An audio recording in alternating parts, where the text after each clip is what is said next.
Hello Internet, I'm the Disney Brain, here to take our signature closer look at the third Pokemon film, The Spell of the Unknown. The first Pokemon movie focused on the larger questions, the second focused on presentation, music, and one surprisingly well done character arc. However, the third opts for a different focus. The third focuses on telling a more intimate character-driven story than a conceptual or visual one, even though there's also elements of both here as well. And what really defines this movie are the details thereof, some of which are very interesting. But how do these elements coalesce to create this movie? Well, let's discuss by first diving into the plot.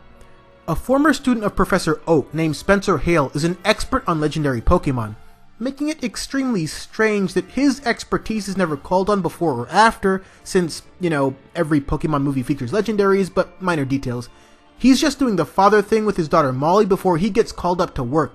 I think this is one of several important details that I mentioned before, so we'll get back to it.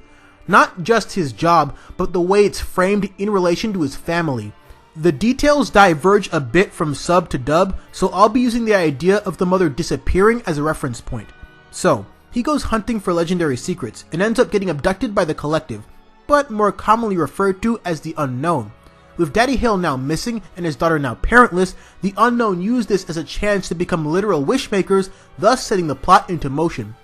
I think it's worth pointing out that years before Frozen came to be, Molly also essentially becomes the queen inside a kingdom of isolation. Entei curbs that isolation to a degree, but his presence is a literal figment of Molly's deepest desires, so if anything, that makes her even more isolated, despite not being alone.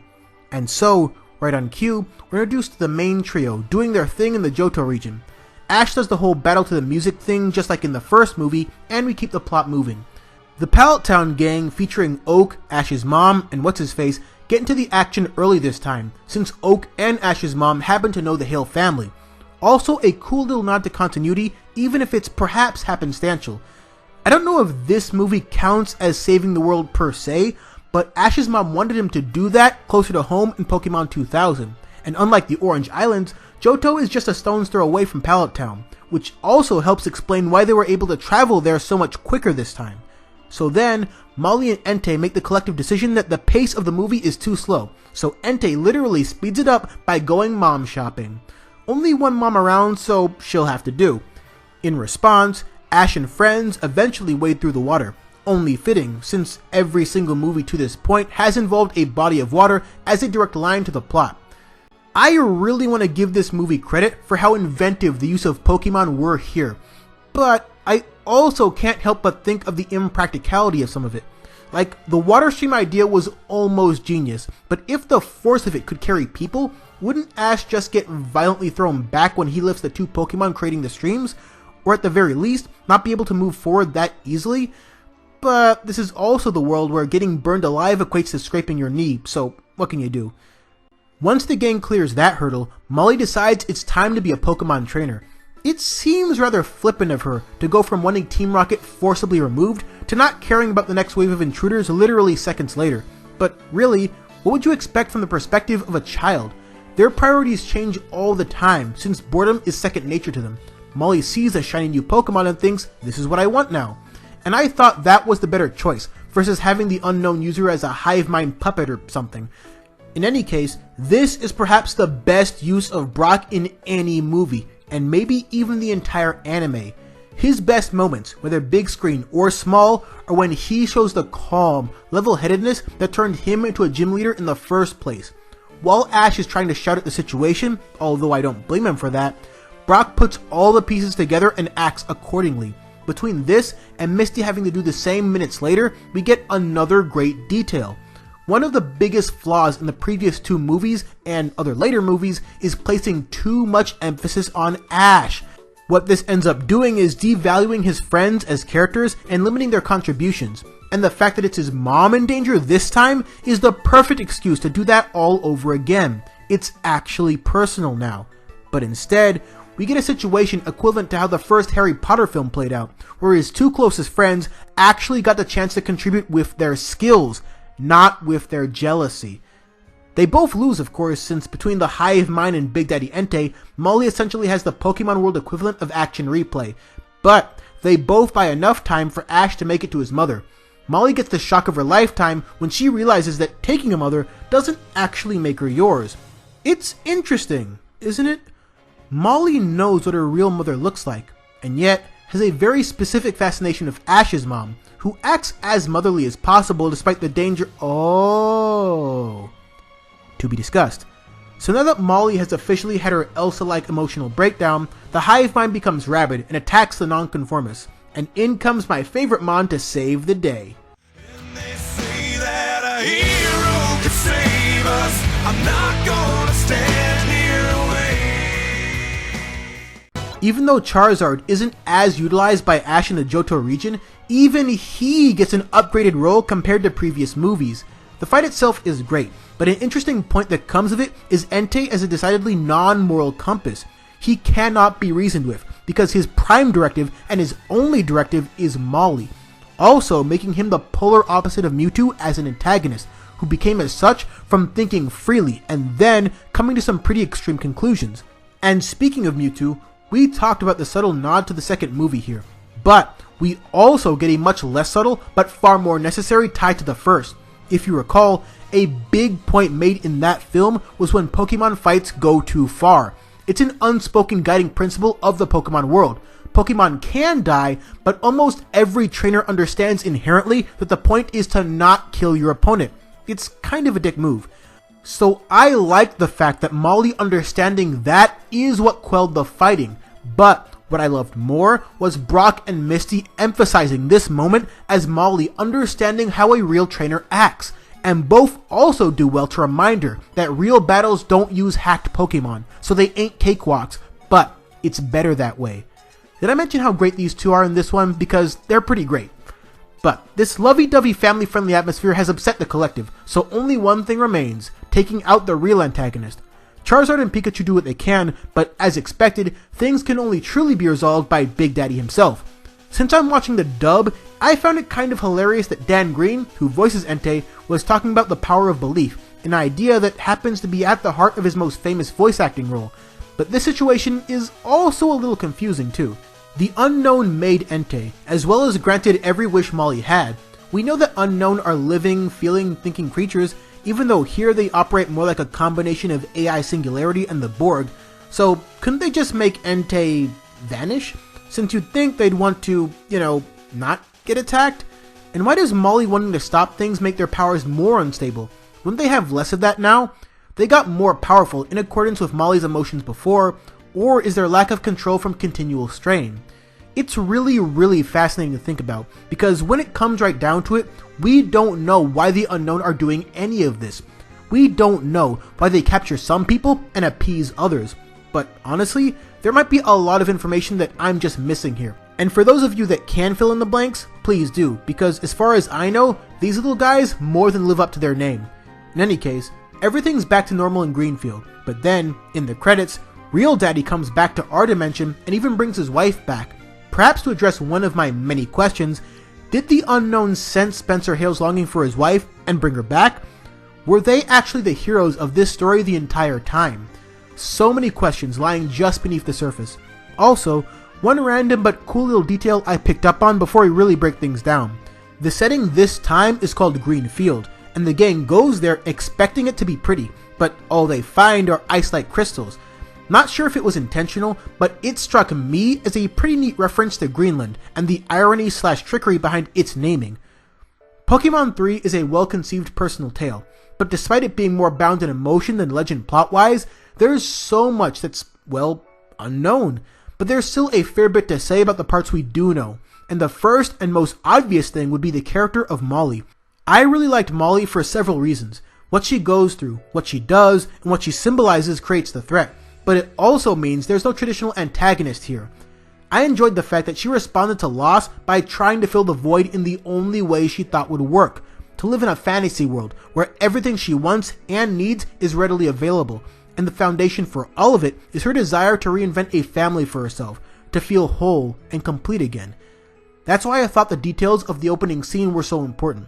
In only 2 lines of dialogue, we know that Mommy's not around anymore, and that Daddy is fairly busy too, thus setting up the context for Molly's abandonment issues, which is also why she turns her house into a cold crystal fortress. That way, nobody can ever leave her again. And more to the point, nobody and nothing can ever take anyone away again. And if anyone attempts to, either the crystals get aggressive or Big Daddy Entei does. The perfect defense against the harsh outside world and visual symbolism done simply, but done well. Also, in reference to said harsh world is the idea of her Pokemon being so overpowered. I mean, Kingdra already is naturally, but we're talking about one-hit KOing an Onix with rollout on a fan fee. This was another really good detail to include, because every aspect of her new world, so to speak, is coming in with the expectation that it doesn't challenge her too much, because she's down 2 parents currently, and really doesn't need the added stress. But learning what it takes to be a real trainer from 2 former gym leaders was a great way to help ease her out of that mentality, to allow her to accept the fact that reality can be painful. Reality isn't easy, but it can also be worth the added effort. And that's a great lesson to teach, regardless of age. All in all, I think Molly is a child character done right. She never struck me as annoying or too whiny or overly talkative. She was just downplayed enough to work, which was honestly surprising given her morbid circumstances. We can understand her motivations perfectly, and we can understand the logic she uses to rebuild the world to her specifications. And most importantly, we can understand her feelings, and the way they sway and progress through both subtle and overt methods. And I like the fact that a Pokemon movie could be about an individual's journey towards inner peace, while still giving us plenty of Pokemon stuff. Also, I think the fact that Molly just so happens to be associated with the Pallet Town natives actually helps the story. They didn't really need to go that route, but the fact that they did, and the specific ways they did, gave me reason to suspect that there's potentially more of a connection there than the movie outright tells us. I'm of the mindset that Molly just so happened to recognize Ash's mom as a means of taking her. Nothing more, nothing less.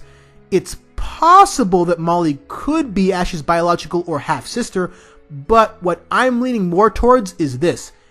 Maybe Ash's mom feeling especially fond of Molly, even after Entei's spell breaks, tells us something beyond just not wanting to upset Big Daddy. I think Spencer Hale and One Miss Ketchum did have an intimate relationship at some point. But when Molly's real mom came around, Ash's mom lost her chance. So maybe protecting Molly, trying to be motherly, despite the circumstances, is in her mind making up for that lost opportunity, especially since her actual lover is either Giovanni or some random no-show, neither being great options. So it's only natural to look at this girl and look around at this mansion and think about what she could have had, even while being mostly happy with her current life. Whether or not any of these details actually add up, they're at least interesting to discuss, and I genuinely find Delia Ketchum to be one of the most interesting characters in the franchise, if only for the giant mystery that is her past, and how she dealt with it all. To add on to my points about Brock and Misty, I think this time they do well to even out the shine these films tend to give almost exclusively to Ash. For once, he wasn't the end-all be-all of the plot, and he's far from the most vital human character in the film. And like I said, he could have been, because it's his mom in danger this time. He didn't have as much of an impact as a result, but I did not mind. Although, it's weird that Molly and Ash knew each other from before, but essentially act like perfect strangers throughout. After everything we just discussed with Ash's mom, it seems really out of place, even for as dim-witted as Ash can be. Big Daddy Entei himself is a good enough character for what he needed to be, but there's not much done with the specifics of his legend, mainly because his inclusion functioned only as obvious foreshadowing and then as obvious symbolism. I don't see it as a glaring flaw, but I would say it's hard to justify making a movie starring Entei specifically for that reason. We understand that the movies always do focus on legendary or mythic Pokemon, but there just wasn't a real reason to do that here other than to do it.